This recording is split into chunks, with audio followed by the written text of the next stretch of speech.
Hallo, ja.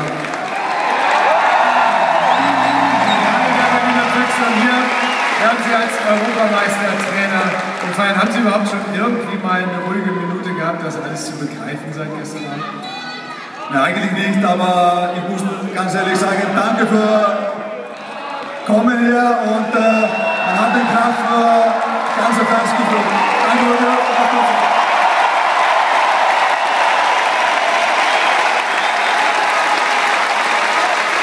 Olli, sag uns bitte was zu diesen dreien. Ich meine, die beiden Alexander und Max, die haben wahrscheinlich kaum geschlafen über Wochen, haben nur gesichtet, Video mit Taktik gemacht und sind so belohnt jetzt. Ne?